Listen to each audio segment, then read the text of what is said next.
Hello friends, this is Sanjeev Jain. Good morning. तो ये story जो है ये टिम के बारे में है। Tim is a one handed boy. तो ये एक बास्केट प्लेयर था लड़का। और अनफॉर्चुनेटली एक एक्सीडेंट के अंदर में तो है इसका जो है एक हाथ इंजर्ड हो जाता है और फादर को जो है गहरी चोटें लग जाती है। तो फादर का ट्रीटमेंट चलता रहता है, but unfortunately the father could not recover from the accident.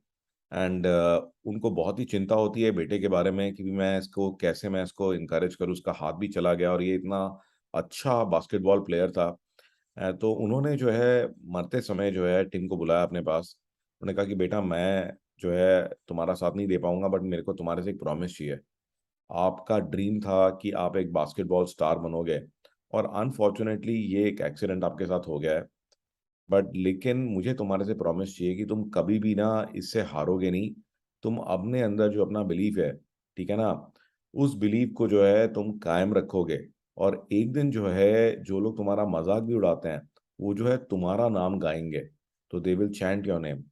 ठीक है, तो don't don't worry, just keep focusing on your game. ठीक है।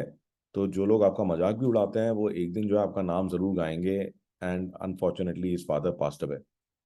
तो टिम काफी परेशान रहा, बट उसको फादर को उसने प्रॉमिस किया किया था कि भी नहीं, मैं जो है ये गेम खेलूंगा, प्रैक्टिस करूंगा और एक दिन अपना नाम कमाऊंगा इस गेम में। तो जब वो थोड़ा ठीक हुआ तो वो बास्केटबॉल प्रैक्टिस के लिए गया। तो जहाँ पे स्कूल का ग्राउंड था जहाँ प्रैक्टिस करने जाता था, वहाँ गया तो बच्चों ने उसका मजाक बनाना शुरू कर दिया कि अरे ये देखो जी, अब ये खेलेंगे बास्केटबॉल, तो आप एक हाथ से बास्केटबॉल खेलोगे अब आप। ठीक है।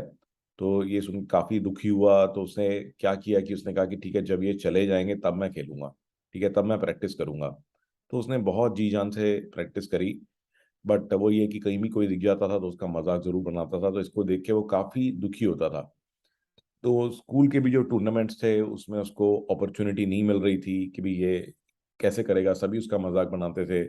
और उस पर कोई भी कॉन्फिडेंट नहीं था कि भी ये कभी भी बास्केटबॉल खेल पाएगा, उसको अपॉर्चुनिटी भी नहीं मिल रही थी।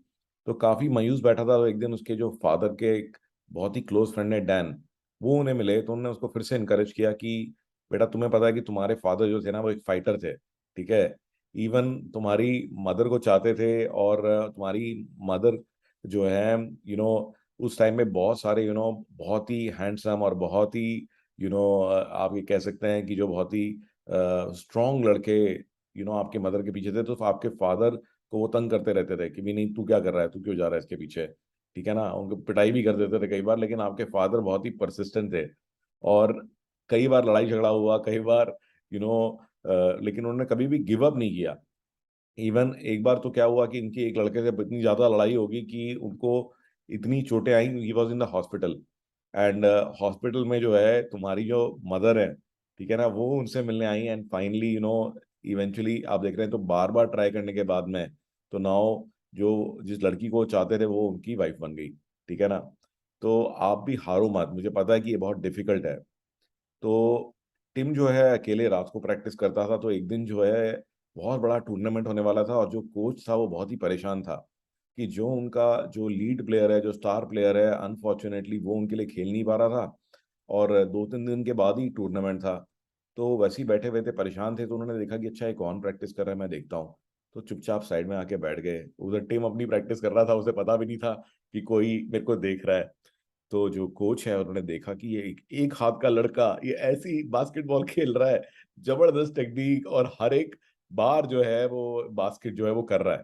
तो हर एक बार जब भी बॉल को टच करता है, हर बार बास्केट कर रहा है, वो भी एक हाथ से। तो कहते कि अरे ये तो एकदम मेरे लिए तो एक ये गॉड गिफ्ट आ गया। और उन्होंने फिर टिम से बात करी। तो टिम ने कहा कि को थोड़ा सा उसको लगा कि भी अच्छा, ये बात तो कर रहे हैं बट इनफैक्ट कुछ होने वाला नहीं है। तो ये बात उन्होंने भाभी, उन्होंने कहा कि नहीं, अब तू चिंता मत कर, मैं कोच हूँ भाई। और तू अब देखता जा क्या होने वाला है। ठीक है। इवेंचुअली क्योंकि कोच को भी पता था कि बच्चे उसको सपोर्ट नहीं करेंगे, कोई इस पे विश्वास नहीं करेगा, तो चुपचाप उन्होंने उसको एंट्री करवाई जिस दिन फाइनल गेम था। बच्चे भी देख के हैरान, और बल्कि कई लोगों ने तो उसको बू भी करना शुरू कर दिया। बट कोच ने उसे पहले ही तैयार कर रखा था कि तू उनकी चिंता मत करी, तू सिर्फ गेम पे फोकस कर। तो टिम ने जो है वो सारी आवाजें जो है एकदम ट्यून आउट कर दी। और जैसे ही उसने खेलना शुरू किया, उसने देख एक एक करके जब वो बास्केट करने लगा, तो सारी की सारी पब्लिक एकदम शांत हो गई। इवेंचुअली गेम जो है बड़े ही एक इंटरेस्टिंग पॉइंट पे आ गया, जिसके अंदर में कि अब कुछ ही पॉइंट्स का फर्क था। तो उन्होंने लास्ट मोमेंट्स में देखा कि टिम ने कैसे बहुत ही स्किलफुल तरीके से, बहुत ही मजे से वो बास्केट्स करी और वो गेम को जिता दिया। और फाइनली जो लोग जो है उसके लिए मजाक उड़ाते थे या उसको परेशान करते थे, और वो सब के सब लोग जो है सारे के सारे मैदान में आ गए, सारे के सारे, और टिम को उठा लिया और सब लोग टिम टिम टिम उसका नाम जो है गाने लग गए। तो आप देखते हैं कि ये जो स्टोरी है, इस स्टोरी का मॉरल क्या है? तो what is the moral of the story, कि आपको ना कभी भी जो है अपनी ड्रीम्स को जो है गिव अप नहीं करना चाहिए। तो अगर आप मेहनत करोगे, कंटिन्यूअसली मेहनत करोगे, तो आप जरूर अपनी ड्रीम्स को हासिल करोगे। और हमेशा उन वॉइसेस को सुनो जो कि आपको इनकरेज करती हैं, जो आपके लिए पॉजिटिव हैं।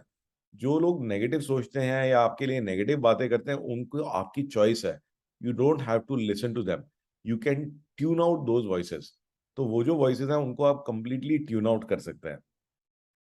तो गैस, कई बार क्या होता है कि हमें ये नहीं पता होता कि हमारे नाम पर कितने सिम कार्ड चल रहे हैं। हो सकता है आपने पहले कभी लिया हो, या ये भी हो सकता है कि किसी ने आपके आईडीज को मिसयूज करके आपके नाम पे कोई सिम इशू करा लिया हो। इस तरह की सिचुएशन को अवॉइड करने के लिए ये वेबसाइट है tafcorp.dgtelecom.gov.in। इसका लिंक मैं डिस्क्रिप्शन में भी डाल देता हूँ। यहाँ पे आप जाएं और यहाँ पे अपना मोबाइल नंबर एंटर करें और यहाँ रिक्वेस्ट ओटीपी करें। और ये इस पे लिखा तो ये हुआ है कि आंध्र प्रदेश, केरला, बट ये जैसे मैं दिल्ली से हूँ तो कोई इशू नहीं है, दिल्ली का भी चल रहा है। तो आप सारे नंबर्स के लिए इसको ट्राई कर सकते हैं। जब आप ओटीपी डाल देंगे अपना मोबाइल नंबर डालने के बाद में, तो उसके बाद में ये आपको जो है दिखा देगा कि कौन कौन से सिम्स जो हैं वो आपके नाम पे इशूड हैं।